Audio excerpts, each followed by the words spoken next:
નમો હરિયંતાણમ, નમો સીતાણમ, નમો આયર્યાણમ, નમો વજ્રાયાણમ, નમો લોહે સૌવસાવણમ. એસો પંચનમુકારો સૌવપાવપણાસણો મંગલાણમ ચ સૌવેસી પરમમ વૈ મંગલમ.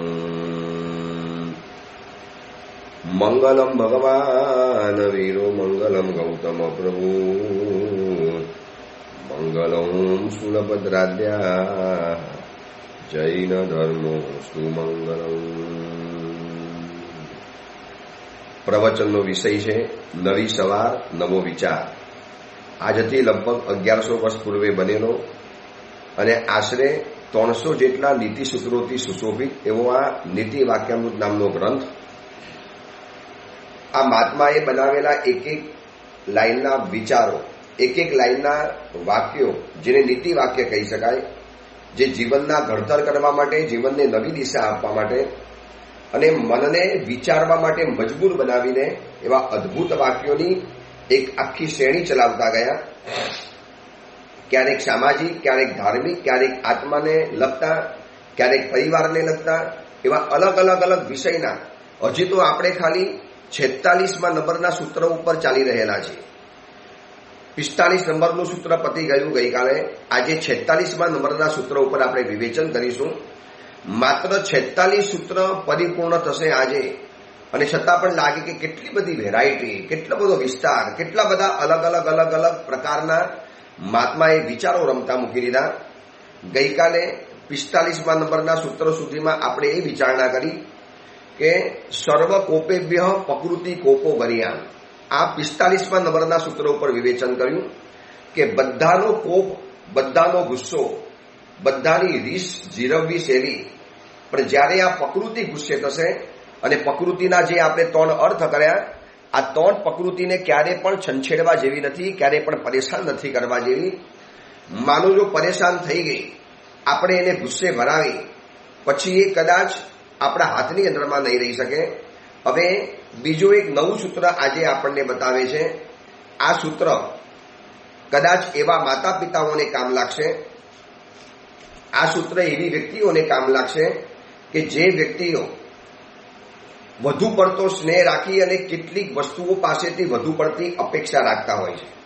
હકીકતની અંદરમાં એ તાકાત એની પાસે નથી, એ પાત્રતા, એ કેપેબિલિટી, એ યોગ્યતા કે એવી શક્તિ, સામર્થ્ય એ વસ્તુ પાસે નથી, પરંતુ એમનો એક સ્નેહ, નહીં આટલું તો એની પાસેથી મને મળવું જ જોઈએ, આટલું તો મને એની પાસેથી થવું જ જોઈએ. ત્યારે આ મહાત્મા આપણને દ્રષ્ટાંત આપીને, મેં પહેલા પણ કીધેલું હતું કે આ મહાત્માની કહેવાની શૈલી બિલકુલ નોખી છે, બિલકુલ અનોખી છે, બિલકુલ વાત જ જુદી રીતે કરતા હોય છે. તો 46મા નંબરનું સૂત્ર એ બતાવે છે ન ખલુ ગોપાલક સ્નેહાત દુક્ષા ક્ષીરમ ક્ષરતી. આ સંસ્કૃતનું વાક્ય છે. પહેલા એનું ગુજરાતી બતાવી દઉં. ન ખલુ એટલે ક્યારે પણ નહીં, નેવર, ક્યારે પણ નહીં, ક્યારે પણ એવું નહીં બને કે એમાંથી દૂધ ઝરવા મળશે. શેમાંથી દૂધ ઝરવા મળશે? તો કે બળદમાંથી. ચલો ગાય દૂધ આપે એ બાત તો પતા હૈ, મગર બેલ કભી દૂધ દેતા હૈ? જેમ મેલ અને ફિમેલ પુરુષ હોય છે, એવી રીતે ગાયની અંદરમાં પણ મેલ અને ફિમેલ હોય છે. ચલો ફિમેલ ગાય દૂધ આપે, પરંતુ મેલ, જેને બળદ કહેવાય છે, જેને સંસ્કૃતની ભાષાની અંદરમાં ઉક્ષા કહેવાય, ઉક્ષા. હવે ગોવાળીઓ ગમે એટલો સ્નેહ કરે, ગમે એટલો પ્રેમ વરસાવે, એની ઉપર ગમે એટલો સ્નેહની ધારા વરસાવીને, પણ ગોવાળિયાના સ્નેહના કારણે ક્યારે પણ બળદો ક્ષીરને આપતા નથી, દૂધને આપતા નથી. દૂધ જોઈએ તો ગાયની પાસે જવું પડે. આ વાત બતાવીને મહાત્મા આપણને એ સમજાવવા માટે માંગે છે, એ માનવ જગતના એક ચિત્ત વૃત્તિને એમને જાણી લીધી છે કે આપણે કોઈ પણ વસ્તુ કે વ્યક્તિ સાથે સ્નેહ બાંધ્યો એટલે આપણે એ વસ્તુ વ્યક્તિ પાસેથી અપેક્ષાઓની ભરમાર શરૂ કરી દઈએ. આની પાસે તો આ પણ હોવું જોઈએ, આની પાસેથી મને આ પણ મળવું જોઈએ, હું જે વ્યક્તિને જે વસ્તુને ચાહું છું એ વસ્તુ આવી પણ હોવી જોઈએ. હવે માનો એવા ઘેલા માતા પિતા છે કે પરીક્ષાની અંદરમાં દીકરા પાસેથી એટલી બધી અપેક્ષા રાખીને બેઠા હોય. આ 10th અને 12thની પરીક્ષા ગઈ કેટલાય ઘેલા માતા પિતા મળ્યા મને કે ગુરુદેવ એના માટે કેટલી બધી મહેનત કરેલી, કેટલા બધા સારા સ્કૂલની અંદરમાં એડમિશન લીધું, કેટલા સારા એજ્યુકેશન ક્લાસીસ એના માટે રાખ્યા, કેટલા સારા સર રાખેલા હતા, કેટલી બધી સારી પુસ્તકો આપી, કેટલી બધી સારી વ્યવસ્થા કરી આપી. એને પરીક્ષાના સમયની અંદરમાં સ્પેશિયલ રૂમ આપી દીધી, એને રૂમની અંદરમાં જ ખાવાનું. આટલું બધું કર્યા પછી પણ માળ ગુરુદેવ એને ખાલી 65 કે 70% માર્ક આવ્યા, વધારે માર્ક્સ જ ન આવી શક્યા. ત્યારે એ વખતે મેં એમને આ સમજાવેલું હતું કે નીતિ વાક્યામૃત ગ્રંથની અંદરમાં એક સરસ મજાનું વાક્ય લખેલું છે કે ગુવારિયાના સ્નેહના કારણે ગુવાર ગમે એટલો બળદ ઉપર ભાલ વરસાવે, ગમે એટલો પ્રેમ વરસાવે, એની ઉપર સ્નેહની ધારા વરસાવી દે, સ્નેહનો સમંદર ખાલી કરી નાખે, પણ એ કરવાથી ક્યારે બળદ દૂધ તો આપવાનો નથી. હવે પેલો ગુવાર એમ વિચાર કરે, ગ્વાલા ऐसा सोचता है मैंने इनको इतना प्रेम करा, મેં એની પાસેથી કેટલી બધી અપેક્ષા રાખેલી હતી. મેં સારામાં સારું ઘાસ ખવડાવ્યું, મેં એને સારામાં સારા લાડવા ખવડાવ્યા, મેં એને સારામાં સારું ફ્રૂટ્સ ખવડાવ્યું, મેં એને પૌષ્ટિક અને ટોનિક વસ્તુઓ ખવડાવી, છતાં પણ એ દૂધ કેમ નથી આપતું? હું એને આટલો બધો પ્રેમ કરું છું. એટલે એક વાત સમજી લેવા જેવી છે, પ્રેમ જુદી ચીજ છે અને પાત્રતા એ આખી જુદી ચીજ છે. આ બંને વસ્તુને છૂટી પાડતા શીખી જાઓ. આ મહાત્માએ એટલી અદ્ભુત વાત બતાવી દીધી કે તમે પ્રેમ કરો છો એનો મતલબ એ નથી કે તમારો પ્રેમ એ વ્યક્તિમાં પાત્રતા પેદા કરીને, એ વ્યક્તિની અંદરમાં એ તાકાત જ નથી, એ વ્યક્તિની અંદરમાં એ ચીજ લાવવાની શક્તિ જ નથી. હવે તમે ગમે એટલો પથ્થરને પ્રેમ કરો, પથ્થર ક્યારે બોલવાનો છે? હા, તમે પથ્થર સાથે વાતચીત કરશો, તમે પથ્થર સાથે બોલશો, પણ તમે કહો હું પથ્થરને આટલો બધો પ્રેમ કરું છું, કેમ ન બોલે મારી પાસે? અરે બાબા, પથ્થર છે, તમારો પ્રેમ અલગ છે અને પાત્રતા એ જુદી ચીજ છે. બળદ પાસેથી દૂધની અપેક્ષા રાખવી એ માત્ર બળદ પર પ્રેમના કારણે તમે કરી શકો છો, પણ પાત્રતા તપાસવાની તો કોઈ વાત આવે કે ના આવે? એવી રીતે તમે તમારા દીકરાને પ્રેમ કર્યો, તમે તમારી પુત્રવધૂને પ્રેમ કર્યો, તમે તમારા મમ્મી પપ્પા ભાઈ બહેન બધાને પ્રેમ કર્યો. પ્રેમ કરવો એ સારી વાત છે, પણ તમે એમ કહો બસ મેં પ્રેમ કર્યો છે એટલે એ વ્યક્તિ બગડ્યો જ કેમ? એ વ્યક્તિ આવો કેમ બની ગયો? મેં પ્રેમ આપવામાં કશી કસર રાખેલી હતી?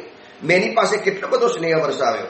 તારે મહાત્મા આપણને કેટલી શાંતિ મળે, સમાધિ મળે, મનમાં સાંત્વના મળી જાય. મન આકુર વાક્યુર બન્યું હોય, મન ઇરિટેટ થઈ ગયું હોય, માઇન્ડ ડિસ્ટર્બ થઈ ગયું હોય, તો એ મનની શાંતિ માટે મહાત્મા સમજાવે છે ન ખલું ગોપાલક સ્નેહાદ ઉક્ષા ક્ષીરમ ક્ષરતી. ઉક્ષા એટલે બળદિયા, ક્ષીરમ ક્ષરતી એટલે એ લોકો દૂધ ક્યારે જરાવતા નથી. એટલે ગોવારે આટલો બધો મને પ્રેમ કર્યો એટલે મારે એને દૂધ આપી દેવાનું. અરે એની પાસે કેપેસિટી જ નથી, એ પાત્રતા જ નથી, એની પાસે વ્યવસ્થા જ નથી, એ કેવી રીતે આપી શકશે? તમે કદાચ ગાયને પ્રેમ નહીં કરો તો પણ ગાય દૂધ આપવાની, અને અહીંયા તમે ભાલ વરસાવવામાં કોઈ કચાશ નહીં રાખો તો પણ બળદ ક્યારે દૂધ નથી આપવાનો. એવી રીતે આજના સમયની અંદરમાં એવા ઘેલા માતા પિતાઓ છે, બસ પરીક્ષાની અંદરમાં આટલા % આવવા જ જોઈએ. મેં એના માટે સારામાં સારા ટ્યુશન રાખ્યા, મેં એના માટે સારામાં સારા સર ઘરમાં બંધાવી રાખ્યા. અમારી શક્તિ નથી, અમે ખાવા પીવાનું ઓછું કર્યું, અમે અમારા મોસમ ઓછા કર્યા, અમે 1 વર્ષ બહારગામ જવા ઉપર કાપ મૂકી દીધો, અમે ઘરના બજેટની અંદરમાં કાપ મૂક્યો. અરે એવા માતા પિતા મને મળ્યા છે કે ગુરુદેવ અમે દીકરાના પરીક્ષાના સમયની અંદરમાં સારા સર અને સારા ટીચરો રાખવા માટે ઘરની અંદરમાં ફ્રૂટ્સ લાવવાનું બંધ કરી દીધું, ઘરની અંદરમાં મીઠાઈ લાવવાનું બંધ કર્યું, થોડો બધો કાપ મૂકી દીધો અમે અમારી બધી ઈચ્છાઓ ઉપર, અને એ બધું બજેટ બચાવી અને સારામાં સારા સર રાખ્યા, ટ્યુશન ક્લાસીસ ગોઠવ્યા, સારામાં સારા પુસ્તકો લાવી આપ્યા, એને ગાઈડ વગેરે લાવી આપી. પણ ભાઈ તમારી બધી વાત બરોબર છે, પણ સામી વ્યક્તિની અંદરમાં પાત્રતા નહીં હોય તો તમારા સ્વપ્ન ક્યારે પૂરા થઈ શકવાના નથી. તમે સ્વપ્ન એવી વ્યક્તિ પાસે જોવો કે એની પાસે એ શક્તિ હોવી જોઈએ. હવે મારા ગુરુદેવ મારી પાસે એવું સપનું જોવે, ભલે ને ગમે એટલો મારી પર ગુરુદેવ પ્રેમ વરસાવે, કૃપા વરસાવે, પણ મારી અંદરમાં એવી પાત્રતા જ ન હોય, મારી પાસે એવી કેપેબિલિટી ન હોય, અને હું કદાચ એ ક્ષેત્રમાં એ સ્તર સુધી, એ લેવલ સુધી ન પહોંચી શક્યો, તો શું ગુરુદેવે દુઃખી થવાનું? ગુરુદેવ સમજતા હોય છે કે ન ખલું ગોપાલક સ્નેહાત ઉક્ષા ક્ષીરમ ક્ષરતી. ગોવારિયાના સ્નેહ હોવા માત્રથી બળદો કંઈ દૂધ આપવા નથી લાગતા. ગોવારીઓ સ્નેહ વરસાવે એટલે બળદ દૂધ આપવા મળે? પથ્થર ઉપર તમે સ્નેહ વરસાવ્યો એટલે શું પથ્થર તમારી સાથે વાતો કરવા મળે? અલબત્ત પ્રેમની અંદરમાં પાત્રતાને પ્રગટ કરવાની તાકાત છે, ના નથી પાડતો, પ્રેમની અંદરમાં પાત્રતાને વિકસિત કરવાની તાકાત જરૂર છે, પણ પાયાની જરૂરિયાત એ છે કે તમે જેને પ્રેમ કરો છો એનામાં પાત્રતા તો હોવી જોઈએ. ચલો કોઈ એવી લોજિક લગાવે કેમ પ્રેમમાં તો તાકાત છે કે ભલભલી પાત્રતા લઈ આવે. અરે તીર્થંકર પરમાત્માએ બધા જગતના સર્વ જીવો ઉપર પ્રેમ વરસાવ્યો. ખબર છે ને, મોક્ષમાં જતા પહેલા ત્રીજા ભવની અંદરમાં, પૂર્વના ત્રીજા ભવની અંદરમાં દરેક તીર્થંકર પરમાત્મા વિશ્વ સ્થાનકની જે આરાધના કરે અને વિશ્વ સ્થાનકની આરાધના કરતા કરતા કરતા દરેક તીર્થંકર ભગવાન મનની અંદરમાં એવો પ્રેમ વરસાવે છે જગતના સર્વ જીવો ઉપર. અરિયન પરમાત્મા એટલે નિતાંત પ્રેમ વરસાવનારું તત્વ જગતના સર્વ જીવોને પ્રેમ કરે અને પ્રેમ કરતા કરતા કરતા અરિયન પરમાત્મા એ શબ્દ મૂક્યો છે, જો હોવે મુજ શક્તિ ઈસી સવી જીવ કરું શાસન રસી. અગર મારું ચાલે તો આ જગતના સર્વ જીવોને મોક્ષની અંદરમાં પહોંચાડી દઉં. શું કામ આ જીવોને દુઃખી જોવાના? રોજ સવારના પોરની અંદરમાં ઉઠવાનું, વળી પાછું ભોજન લેવાનું, સ્નાન કરવાનું, વળી પાછું પેટ ખાલી થાય, બપોરનું ભોજન લેવાનું, કપડાં બદલવાના, સ્કૂલની અંદરમાં જવાનું, પરીક્ષાઓ આપવાની, બજારમાં જવાનું, ધંધા કરવાના, બિઝનેસ કરવાના, પૈસા કમાવાના, પેમેન્ટ આવ્યું ન આવ્યું, કોઈએ પૈસા આપ્યા ન આપ્યા, માલ સારો આવ્યો નકલી આવ્યો ખોટો આવ્યો, પછી દુકાનની અંદરમાં નુકસાન થયું, દુકાન જલી ગઈ. આવા બધા કેટલા બધા પારાવાર કષ્ટો રહેલા છે. લગ્ન કર્યા પછી ફાવ્યું ન ફાવ્યું, પત્ની સાથે ઝઘડા થયા, પરાણે આગળ વધ્યા. ચલો પતિ પત્નીના સંબંધો સારા નીકળ્યા, દીકરો નપાવટ નીકળ્યો, દીકરો અયોગ્ય નીકળ્યો અને આખી જિંદગી હેરાન થવાનું. આ બધા જ દુઃખોની સરવાળી જોયા પછી અનંતા અરિયન પરમાત્માએ માનવ જગત ઉપર પ્રેમ વરસાવ્યો નહીં, સકલ જીવ સૃષ્ટિ ઉપર. અગર મારું ચાલે તો આ જગતના સર્વમાં સર્વ જીવોને મારે મોક્ષની અંદરમાં લઈ જવા છે. પરંતુ તીર્થંકર પરમાત્મા પણ સમજતા હતા કે મારો પ્રેમ અલગ છે અને સામેની વ્યક્તિની પાત્રતા એ આખી જુદી ચીજ રહેલી છે. એટલે મારા મનની અંદરમાં લાખ ઈચ્છા હોય પણ સામેની વ્યક્તિની અંદરમાં પાત્રતા નહીં હોય તો મારા સપના એ વ્યક્તિ પાસેથી પૂરા થવાના નથી. દુઃખી કેમ થાય છે ખબર છે? આજનો માનવ એક જ વ્યક્તિ પાસેથી ઘણી અપેક્ષાઓ રાખે છે. હવે પત્ની હશે ને એ પોતાના પતિ પાસેથી પુત્રની પણ અપેક્ષા રાખે. એ પોતાનો પતિ પુત્ર જેવો પણ થોડું વર્તન કરવું જોઈએ, પછી એને પિતા જેવું પણ થોડું વર્તન કરવું જોઈએ, પછી પતિ તરીકે પણ એને થોડા રોમેન્ટિક શબ્દો કહેવા જોઈએ. પછી આવા બધા કેટલી બધી અપેક્ષાઓ એક જ વ્યક્તિ પાસેથી તમે રાખીને બેસો છો, પણ એ વ્યક્તિને એવું આવડતું જ નથી, એને બોલતા જ નથી આવડતું. મારી પાસે એવા ઘણા પતિ પત્નીઓ આવે છે અને આવીને ફરિયાદ એક જ કરે, ગુરુદેવ જન્મદિવસ હતો એને આદત ન રાખ્યો, એને મારી કોઈ પડી જ નથી, મારા જન્મદિવસે મને વિશ જ નથી કરતા, બીજા બધા જુઓ કેટલું બધું કરે છે. અરે બાબા એ કરે છે વાત અલગ છે. મેં હમણાં ગુજરાતી હાસ્ય લેખકના પુસ્તકની અંદરમાં એક સરસ મજાની વાત વાંચી, એટલું અદ્ભુત આમ લાગે કે લોજિકલી ટોન્ટ છે. બાજુના ઘરની અંદરમાં પત્નીનો જન્મદિવસ હતો, એટલે પત્નીના જન્મદિવસ નિમિત્તે પતિએ પાર્ટી રાખેલી હતી અને એમાં આ પત્ની બાજુવાળી પત્ની એ પોતાના બાજુની અંદરમાં રહેનારી પેલી સ્ત્રીના જન્મ દિવસે ગઈ અને જોયું તો એના પતિ એને ફૂલોથી એટલી બધી વરસાવી દીધી, ફૂલોથી આખી દાટી દીધી. ઇનકે ઉપર ઇતને ફૂલ વરસાય. ઓલી તાજુબ રહી ગઈ, વાહ શું પતિનો પ્રેમ છે, જન્મ દિવસે આટલા બધા ફૂલોથી વધાવી દીધી. અને સાંજ પડી, પતિ ઘરની અંદરમાં આવ્યા એટલે પતિને કે ખબર છે આજે બાજુવાળી સ્ત્રીના જન્મ દિવસ હતો, એના પતિએ આજે એની બર્થડે પાર્ટી રાખેલી હતી અને એના પતિએ એની ઉપર એટલા બધા ફૂલો વરસાવ્યા, તમે ક્યારે મને આવો પ્રેમ કર્યો? તમે ક્યારે મારી ઉપર આવી રીતે સ્નેહ વરસાવ્યો?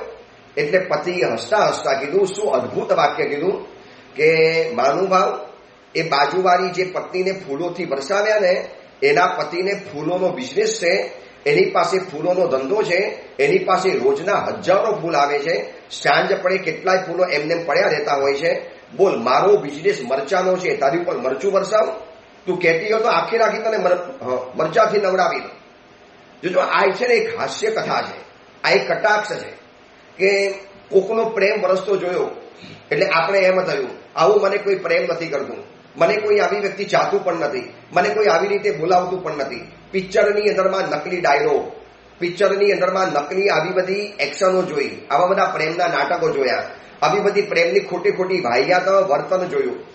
વેબ સિરીઝની અંદરમાં કોઈ એવા સંબંધોની અંદરમાં આવા બધા નાટક અને નખડા જોયા અને પછી પતિ કે પત્ની બેમાંથી કોઈ પણ એક વ્યક્તિ એમ વિચારે મારો પતિ કે મારી પત્ની આવો ક્યારે મને પ્રેમ કરેલો છે? અરે એ બધા પ્રેમ કરવાના નખરા છે, નકલી પ્રેમ છે, માત્ર પૈસા માટે પ્રેમ કરે છે, તમારા મનની અંદરમાં અપેક્ષાઓની આગ ભડકાવે છે. આ રિયલ લાઈફની અંદરમાં ક્યારેય બની શકતું નથી. એ રિયલ લાઈફની અંદરમાં ચાલે, પડદા ઉપર શોભી શકે. ઘરની અંદરમાં આવું નેવર ક્યારે પણ હોઈ ન શકે. આ બધો ઘરનો સંબંધ આવી રીતે ચાલતો હોય કે ક્યારેક જન્મદિવસ ભૂલી જાય, ક્યારેક જન્મદિવસ યાદ રાખે, અને જન્મદિવસ યાદ રાખવા માત્રથી તમારો પ્રેમ નથી ગણાતો. નહીં, જો ઓલાએ મને જન્મદિવસ પણ કેટલો બધો યાદ રાખ્યો, એને મારી એનિવર્સરી ડે પણ યાદ રાખી, એને મારું બધું જ યાદ રાખ્યું. અરે ભાઈ, એ પતિ છે તમારો, એ કેટલાય હજાર કામકાજની અંદરમાં ડૂબેલા હોય, આ બાજુ પત્ની પણ કેટલા કામમાં ડૂબેલી હોય. હવે બસ એક જ વ્યક્તિ પાસેથી આટલી બધી અપેક્ષા રાખવાની અંદરમાં જાઓ અને અપેક્ષા પૂરી ન થાય ત્યારે મહાત્મા આપણને સમાધાન માટે સમજાવે છે, ન ગોપાલક સ્નેહાત ઉક્ષા ક્ષીરમ ક્ષરતી. ગુવારિયાના સ્નેહના કારણ માત્રથી બળદો કઈ દૂધ આપવા નથી માંડતા. લો, બળદો દૂધ ન વહાવવા મળે, એની પાસે શક્તિ જ નથી, એની પાસે કુદરતે વ્યવસ્થા જ નથી રાખી. એ વ્યવસ્થા માત્ર ને માત્ર ગાય પાસે છે. તમે ગાયને કદાચ વહાલ નહીં કરો તો પણ ગાયના શરીરમાંથી દૂધ નીકળવાનું જ છે. એ એની કુદરતી વ્યવસ્થા રહેલી છે. એટલે તમે એમ કહી દો કે મેં તો આટલી બધી અપેક્ષા રાખેલી, મેં તો એની પર આટલું બધું વહાલ વરસાવેલું, મેં એના માટે શું નતું કર્યું અને એને મારા માટે કશું જ ના કર્યું. અરે તમે એના માટે કર્યું કારણ કે તમે લાગણીશીલ હતા, તમે સારા હતા, સજ્જન હતા, સમજદાર હતા, તમે ઉદાર હતા, તમારી પાસે આટલું અન્ડરસ્ટેન્ડિંગ પાવર હતો. તમે કદાચ સજ્જનની કેટેગરીમાં આવતા હતા. સામેની વ્યક્તિની પાસે એટલી બધી તાકાત નથી, કુદરત એનું ઘડતર એવું નથી કર્યું, એના મનનું બંધારણ થોડુંક અલગ પ્રકારનું કરેલું છે. હવે આવી બે ઉલટી વ્યક્તિ, ક્રોસ વ્યક્તિ, બિલકુલ સ્વભાવ નેચર ક્રોસ હોય, આવી બે વ્યક્તિ જયારે ભેગી થઈ ગઈ, એમાંથી સ્ત્રી હોય લાગણીથી ભરેલી હોય, અત્યંત લાગણી અને સંવેદનશીલ, સેન્સિટિવ, એને વાતે વાતે બસ પ્રેમનો પુરાવો જોઈએ, વાતે વાતે પતિ એની તારીફ કરતો હોવો જોઈએ, વાતે વાતે બસ કોઈ એને પુશઅપ કરતો હોવો જોઈએ, વાતે વાતે કોઈ એને એટેન્શન આપતા રહેતું જોઈએ. અને આ બાજુ પતિ એમ કે આવું બધું શું હોય, હવે મને તારી પર પ્રેમ તો છે જ, ભલે હું પ્રેમ નથી બતાવતો, એમાં કઈ જન્મદિવસ યાદ રાખવા જરૂરી છે? પત્ની કે યાદ રાખવા જરૂરી છે? એમ થોડું હોતું હશે. જો બધા પોતાનો બર્થડે ઉજવે છે, તમે ક્યારે મને પાર્ટી આપી? પતિ કે પણ આપણે ઘરની અંદરમાં પ્રેમથી ચાય સાથે પીશું, સાથે સાંજે જમશું, શું એમાં હોટલમાં જવું જરૂરી છે? પત્નીને આ બધી ચીજ બહુ મોટી લાગે અને પુરુષ માટે આ બધી ચીજો સ્વાભાવિક લાગે. અને એ સમયની અંદરમાં બસ મનની અંદરમાં આંત ધ્યાન કરવાનું, દુઃખી થવાનું, ક્યાં આવા પતિ મળ્યા અને ક્યાં આમ થયું ને શું આમ થયું. બસ એ પછી જે બધા ચક્કર ચાલે અને એમાંથી કેટલા બધા ખોટા સંબંધો, ક્યાંય ખોટા પગલા, ક્યાંય ખોટી વ્યક્તિની સાથે ખેંચાઈ જવાનું થાય અને જિંદગી કયા રવાડે ચડી જાય અને કઈ ખીણની અંદરમાં કે ખાઈમાં જઈને પડકાશે ખબર નથી પડતી. માટે મહાત્મા અટકાવવા માટે આપણને સમજાવે છે કે પ્રેમ એવી વ્યક્તિ ઉપર રાખો કે જેની પાસે એ પાત્રતા હોય, અથવા તમે ખાલી પ્રેમ કરીને છૂટી જાઓ. તમે એની પાસેથી આટલી બધી અપેક્ષા નહીં રાખો કારણ કે એની પાસે પાત્રતા જ નથી, એની પાસે શક્તિ જ નથી. ગોવાર ને બળદ ગમે એટલો ગમતો હોય, ગમે એટલો પ્યારો હોય, એની પર ગમે એટલો વાલ વરસાવતો હોય, પણ એ દૂધ નથી આપી શકતું. એટલે તમારા સપનાનું આરોપણ સામી વ્યક્તિની અંદરમાં કરો. ફરી વખત તમે તમારા સપના એક વ્યક્તિની અંદરમાં જોવા માટે તૈયાર થાવ, પણ છે ને કીકીની સાઈઝ પ્રમાણે જોતા રહો. તમારી કીકી છે માત્ર 2 ઇંચની અને તમે 20 ઇંચના સપના જોવાની અંદરમાં જાઓ તો કેવી રીતે થઈ શકવાનું હતું? તમે એમ કહો નહીં મારા દીકરાએ 99 માર્ક્સ લાવવા જ જોઈએ.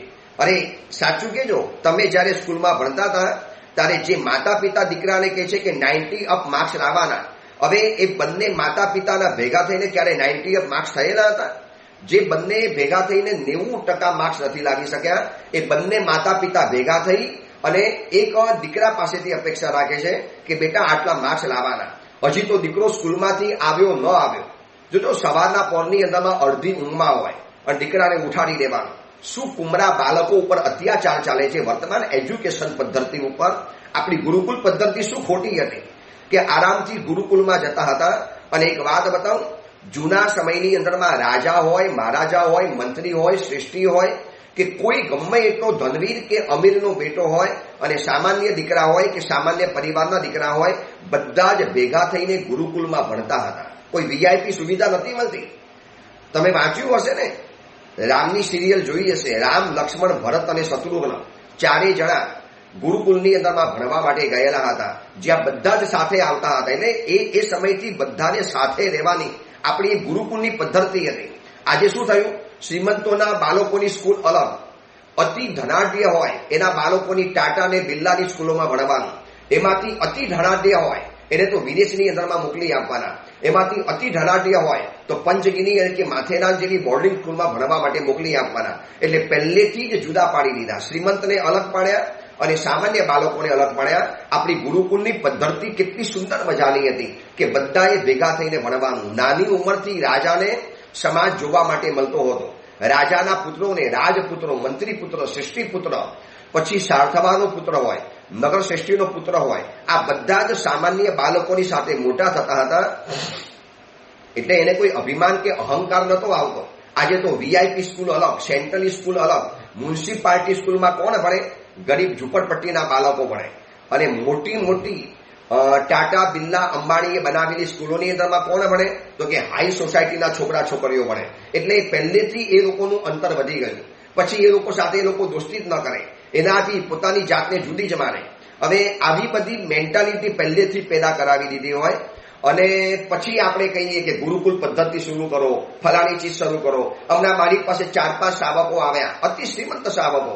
સાહેબ, પ્રવચનોમાં પ્રેરણા કરો ને કે આપણા ગુરુકુલોને આપણે ફરીવાર શરૂ કરવા છે, આપણે આપણા હવે વિદ્યાલયો શરૂ કરવા છે, આપણે આપણા બાળકો માટે હવે સ્કૂલો શરૂ કરવી છે. એ બધા બાળકોને કહો કે આવી સ્કૂલોની અંદરમાં ભણવા માટે મોકલાવે. મેં લોકોને એક જ કીધું કે તમે તમારા બાળકોને વિદેશમાં ભણવા માટે મોકલ્યા છે, એ બધાને ત્યાંથી પાછા બોલાવી તમે એક વિદ્યાલયમાં દાખલ કરો અને પછી તમે કહેવાના અધિકારી છો કે આપણા જૈનના બાળકોએ આપણી ગુરુકુલની અંદરમાં ભણવું જોઈએ. આપણા પણ તપોવનો બન્યા છે, આપણી પણ તપોવનોની સ્કૂલ બની છે, આપણી પણ જૈન સ્કૂલો બનાવવા માટે ઘણા લોકો મહેનત કરતા હોય છે. કેટલાય શાવક શાવિકાઓ, ચિંતકો, વિચારકો અને આ બાબતમાં કર્મઠ પ્રયત્ન કરનારા લોકો મને મળે છે, બહુ લોકો મળે છે. એક જોધપુરથી આવેલા ભાઈ પણ મને મળેલા હતા. બોરીવલી રોયલ કોમ્પ્લેક્સની અંદરમાં અવનીબેન રહે છે અને એમની સાથે જોધપુરમાં કામ કરનારા એક ભાઈ હતા. બહુ બધા મનમાં સપના લઈને ફરે છે, ગુરુદેવ આવા પ્રકારની જૈનોની સ્કૂલ શરૂ કરવી છે, આવા પ્રકારની શરૂ કરવી છે. મેં એમને એક જ કીધું કે સૌથી પહેલા જૈનોની મેન્ટાલિટી સુધારો કે આવી સ્કૂલોની અંદરમાં શ્રીમંતના બાળકો પોતાના માતા પિતા, શ્રીમંત માતા પિતા પોતાના બાળકોને આવી સ્કૂલમાં ભણવા માટે મોકલશે જ નહીં. એ ભલે બહારથી આવીને કહેશે. મેં 5-15 જે શ્રીમંત શાવકો આવેલા હતા ને, મેં એમને પૂછ્યું કે તમારા બાળકો હિન્દુસ્તાનની બહાર ભણે, કોઈ સ્વિટ્ઝરલેન્ડ ભણે, કોઈ આયર્લેન્ડ ભણે, કોઈ વિયેતનામમાં ભણે છે, કોઈ તમારી ઓક્સફર્ડ યુનિવર્સિટીમાં ભણે છે, કોઈ ઓસ્ટ્રેલિયામાં ભણે છે, કોઈ લંડનમાં ભણે છે, અને તમે એમ કહો છો કે આપણા જૈનના બાળકોએ ગુરુકુલમાં ભણવું જોઈએ. તમારા બાળકોને પહેલા મૂકો. એ લોકોનું મોઢા થોડાક નાના થઈ ગયા. મેં કીધું પહેલા છે ને કુહાડો પોતાના પગ ઉપર મારવો જોઈએ. તમે અપેક્ષાઓ બહુ બધી રાખી લો કે આપણામાં આવું થવું જોઈએ, આપણા જૈનોની અંદરમાં સ્કૂલ કેમ નથી બનતી, આપણા જૈનોમાં યુનિવર્સિટીઓ કેમ નથી બનતી, આપણા જૈનોમાં ગુરુકુલો કેમ નથી બનતા. જો અન્ય લોકોએ કેટલા બધા બનાવી નાખ્યા અને આપણે કેમ રહી ગયા. અરે એ લોકોના શ્રીમંતના બાળકો પણ એના ગુરુકુલની અંદરમાં ભણવા માટે મોકલશે. ધર્મ પ્રધાન એ લોકોની જિંદગી છે આપણી ધર્મ પ્રધાન, ભોગ પ્રધાન જિંદગી જીવી છે. મારા બાળકને એસી સ્કૂલમાં મૂકવાનો, એને સારામાં સારી પોસ્ટ સ્કૂલની અંદરમાં મૂકવાનો. હવે માનો વાલકેશ્વર જેવા એરિયાની અંદરમાં રહેનારી વ્યક્તિ શ્રીમંત માતા પિતા હોય અને અમે આ બાજુ બોરીવલી કે અંધેરીમાં કોઈક જગ્યાની અંદરમાં સારામાં સારી તપોવન જેવી સ્કૂલ શરૂ કરી, એજ્યુકેશન સારામાં સારું હોય, સારામાં સારા સ્કૂલના સર વગેરે રાખ્યા હોય, એજ્યુકેશન પદ્ધતિ પણ સારામાં સારી અપનાવી હોય અને સાથે મોરલ એજ્યુકેશન પણ સાથે આપવાનું હોય, ધર્મનું શિક્ષણ પણ સાથે આપવાનું હોય, આપણા જીન શાસનના બધા જ સિદ્ધાંતો એની અંદરમાં બરોબર જળવાવાના હોય. શું વાલકેશ્વર મલબાર હિલ કપ પરેડમાં મરીન ડ્રાઈવમાં રહેનારા માતા પિતા એવી સ્કૂલની અંદરમાં મોકલશે? અરે નાકનું ઢીસકું વકાવી દેશે, નાક મચકોડી દેશે. અમારો બાળક ત્યાં ના ભણે, અમારું સ્ટેટસ જાય. બસ તમારે ખાલી સ્ટેટસ જ જોવું છે અને પછી અપેક્ષાઓ મોટી રાખવાની કે આમ થવું જોઈએ ને આવું થવું જોઈએ. હું તમને કહું, તમારા સપનાનું આરોપણ સામી વ્યક્તિની અંદરમાં કરો, પરંતુ એમાં પૂરતો વિવેક હોવો જોઈએ કે ભાઈ એની પાસે તાકાત છે. સંબંધ સારો હોય એ સારી નિશાની છે, પરંતુ સંબંધ અને કાર્યક્ષમતા આ બંને અલગ અલગ છે. તમારો સંબંધ બાંધ્યો પછી એની પાસે એવી કાર્યક્ષમતા તો હોવી જોઈએ. ભાઈ એ વ્યક્તિનું આખું બંધારણ અલગ છે, એ વ્યક્તિની આખી બોડી સિસ્ટમ અલગ છે, એની માઇન્ડ સિસ્ટમ આખી અલગ છે. અને પછી તમે એની પાસેથી તમારા સપનાનું બંધારણ આખું ઉતારવા માટે જાઓ. માતા પિતાને ડોક્ટર બનવું હતું અને માતા પિતા ડોક્ટર ન બની શક્યા એટલે દીકરાને નાની ઉંમરથી કે બસ સાયન્સમાં જવાનું, ડોક્ટરીમાં જવાનું. ઓલો કે પપ્પા મને ઇન્ટરેસ્ટ નથી, મને એ નથી ગમતું. નહીં ડોક્ટર બનવાનું. ન કેમ બની શકે? અમારે પણ બનવું તો અમે નથી બની શક્યા. પણ પપ્પા તમે નથી બની શક્યા એમાં મારે ગુનો કરવાનો. મમ્મીને ડાન્સિંગ ક્લાસમાં જવું હતું અને પોતે જઈ નથી શકી એટલે શું કરશે ખબર છે? મમ્મીના અધૂરા રહેલા સપના, પપ્પાના અધૂરા રહેલા સપના એક જ દીકરા દીકરી ઉપર બધા ઉતારવાની કોશિશ કરે. તો હું એવા માતા પિતાને કહું છું કે પહેલેથી તમારે 4 દીકરા કરવા જોઈએ. એકને ડાન્સર બનાવવાનો, એકને ડોક્ટર બનાવવાનો, એકને ફેશન ડિઝાઇનર બનાવવાનો અને એકને એન્જિનિયર બનાવવાનો. તમે એમ જ ચાહો કે બસ મારો એક જ દીકરો છે એ ડાન્સર પણ બને, એક પછી ચિત્રકામમાં પણ હોશિયાર બને, એક ડ્રોઈંગ ક્લાસીસ પણ કરે, એક સ્કૂલમાં પણ અવ્વલ નંબર આવે અને પછી ધર્મના ક્ષેત્રમાં પણ આગળ વધે. ભાઈ આટલા બધા સપના તમે એક જ દીકરાની અંદરમાં જોશો તો દીકરો કેવી રીતે પરિપૂર્ણ કરી શકશે? પહેલેથી તમારે ચેતવા જેવું હતું કે તમારે 4 થી 5 દીકરા કરવાના હતા અને એક દીકરામાં એક સપનું તમારે પૂરું કરવું હતું. દીકરો એક જ છે. મમ્મીના અધૂરા સપના, પપ્પાના અધૂરા સપના અને આ બધા સપના પૂરા કરવાની અંદરમાં જવાનું છે. એક જ દીકરાની અંદરમાં અડધી ઊંઘમાં દીકરો જાગ્યો ન જાગ્યો સીધો સ્કૂલમાં નાખ્યો.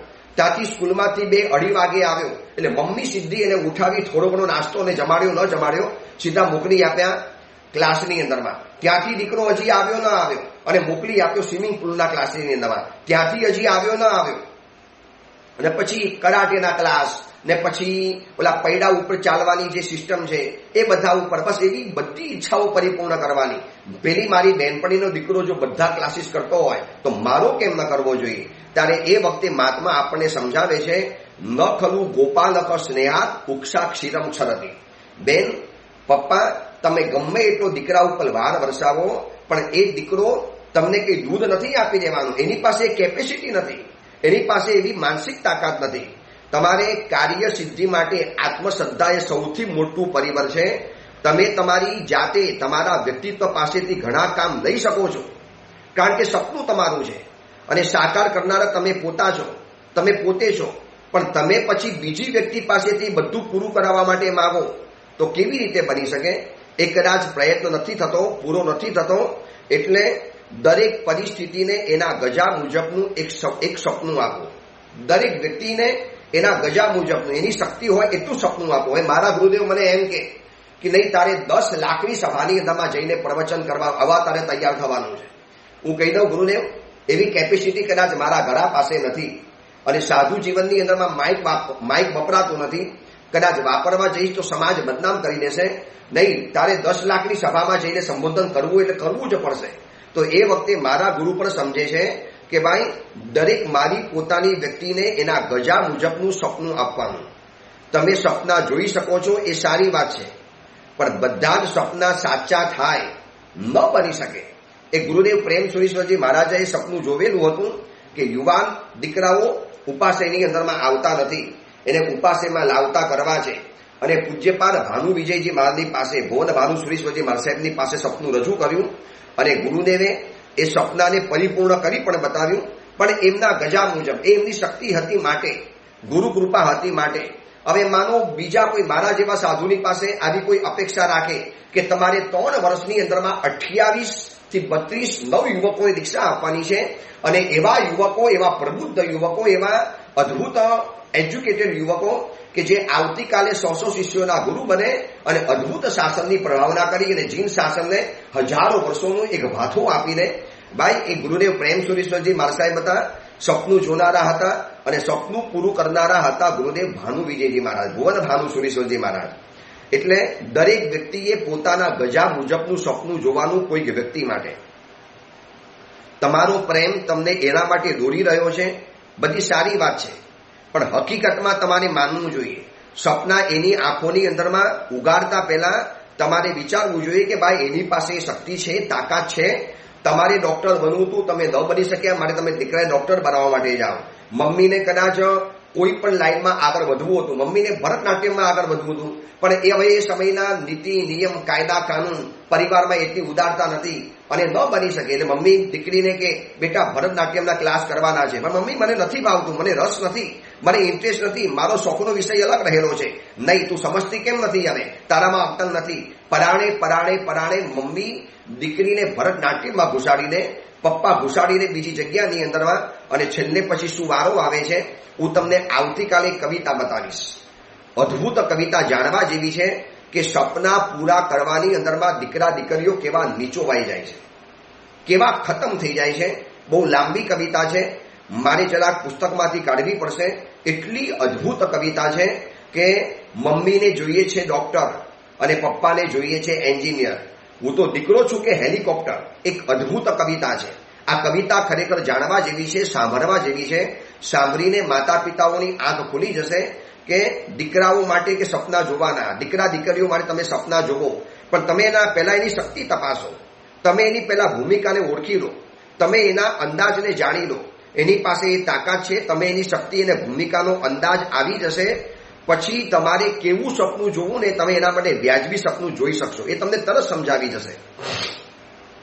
અત્યારે તમે તમારી આંખેથી સપનું જોવો છો એના માટે, પણ પછી તમે એની આંખેનું સપનું તમે જોવા માટે માંડશો. તમે અત્યારે તમારું સપનું જોવો છો તમારી આંખે, પણ એની આંખનું સપનું કંઈક અલગ હશે. તમે એને વિકસવા દો, એને આગળ વધવા દો. બેટાને બનવું છે ચિત્રકામની અંદરમાં આગળ, અને પપ્પા કે નહીં એન્જિનિયર જ બનવાનું. બેટા મારે પણ બનવું હતું પણ નથી બની શક્યો. પણ પપ્પા તમે ન બની શક્યા, એમાં શું કરવું? તમારા સમયની પદ્ધતિ અલગ રહેલી હશે. એટલે આપણે આપણી આંખેથી, હું મારા શિષ્ય માટે મારી આંખનું સપનું જોઉં એના કરતાં એને જાતે વિકસવા દઉં, એનો સહજ વિકાસ થવા દઉં. કેટલી અદ્ભુત પ્રેક્ટિકલ વાત કરી છે. મનની સમાધિ માટે, મનની શાંતિ માટે કેટલી અદ્ભુત વાત બતાવી દીધી કે ન ખલું ગોપાલક સ્નેહાત ઉક્ષા ક્ષીરમ ક્ષરતી. ગોવારિયાનો સ્નેહ માત્ર હોવા માત્રથી ક્યારે બળદો દૂધ નથી આપવા માંડતા. એ બળદ એની શક્તિ મુજબ, એની કેપેસિટી મુજબ જ દૂધ આપવાનો છે, નહીં કે ગોવારની ઈચ્છા મુજબ. એટલે પાત્રતા વિકસિત કરો તો પ્રાપ્તિ આપોઆપ થતી જ રહેવાની છે.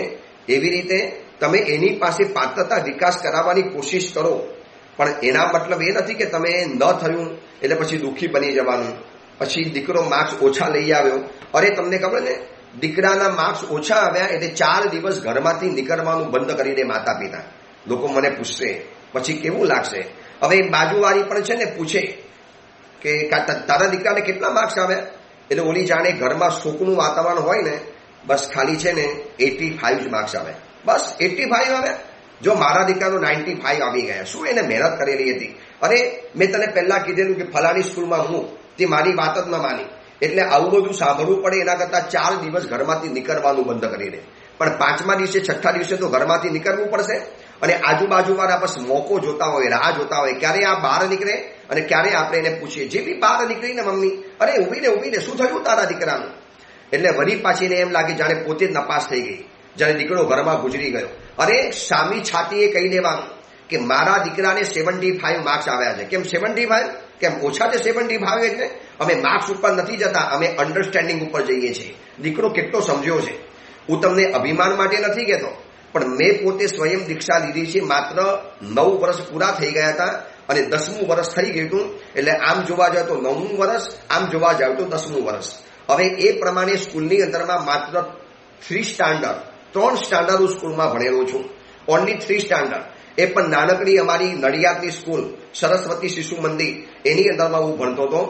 અને આજે એ સંસારી એજ્યુકેશન તો મને કદાચ લગભગ મળ્યું નથી, પરંતુ ગુરુદેવ ભુવન ભાનુસુરીશ્વરજી મહારાજ, એમની આખી પદ્ધતિ, પોતે સ્વયં એજ્યુકેટેડ હતા. એટલે અમારા માટે એવા શિક્ષકો રાખતા ગયા, એવા પુસ્તકો આપતા ગયા, એવા અમારા વિચારોને વિકસતા કરતા ગયા, વિચારોને વિકસવર બનાવતા ગયા. તો આજે હું તમારી સમક્ષ આ બધા વિષયો ઉપર બોલી શકું એમ છું.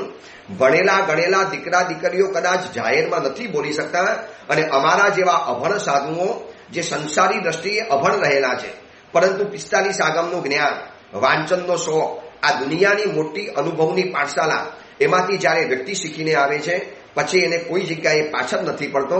ખાલી માર્ક્સની દુનિયાની અંદરમાં નહીં જાઓ. કોઈ તમને એવા વિચિત્ર માતા પિતા મળે, એને તમે મોઢા ઉપર ધડ દઈને કહી દો તારો દીકરો 95 લાવે કે 99 લાવે, મારો દીકરો મારા મુજબ સારામાં સારો લાવ્યો છે. અને દીકરાને કહી દેવાનું બેટા ઓછા માર્ક્સ આવે ક્યારે શરમાવાનું નહીં, 2 ધડક કહી દેવાનું કે આટલા માર્ક્સ આવ્યા છે, સમજદારી તો તારી પાસે આવી ગઈ, તું અમારા ઘરમાં છે, આવું કંઈક થશે ને તો જ એજ્યુકેશનની પદ્ધતિમાં ફેરફાર થશે. વરના એજ્યુકેશન દ્વારા તમારે બાળકોને હાઈજેક કરી જશે અને તમારી સંપત્તિને બધી જ ઓબ્ઝર્વ કરી જવાના, બધી જ ખેંચી જવાના. તમારી કમાઈનો તમે 100 રૂપિયા કમાવ છો, એમાંથી 90 પૈસા 90 રૂપિયા તો આ એજ્યુકેશનની પાછળ ખર્ચાઈ જાય છે. શું કામ આટલું બધું ભાગવાનું, શેના માટે દોડવાનું? બાળક છે તમારો, શાંતિથી વિકસવા દો, એની શક્તિ અંદરમાં પડેલી છે. માતૃભાષામાં શિક્ષણ આપો. મોંઘી દાળ સ્કૂલમાંથી ભણાવવાની જરૂરિયાત નથી, આટલા બધા ખેંચાવાની જરૂરિયાત નથી, આટલા બધા તમારે મોસો ઓછા કરવાની કોઈ જરૂરિયાત નથી. જે સમજે એ સમજી શકે છે. ચલો આ અંગેની બીજી વિશેષ વાત આપણે આવતીકાલે કરીશું. એ જ મંગલ કામના મંગલ ભાવના જીનાગના વ્યૂ કાંઈ પણ બોલાયો હોય તો મિચ્છામી દુક્કડમ.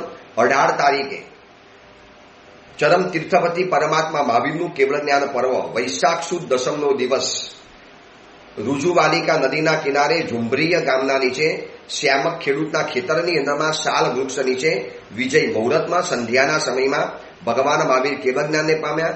એની આજુબાજુની ઘટના, એ સમયનું વાતાવરણ, એની અદ્ભુત વાતો આપણે પ્રવચનની અંદરમાં કરીશું. એટલે 18 તારીખે પરમાત્માનું કેવળ જ્ઞાન પર્વનું પ્રવચન આવશે.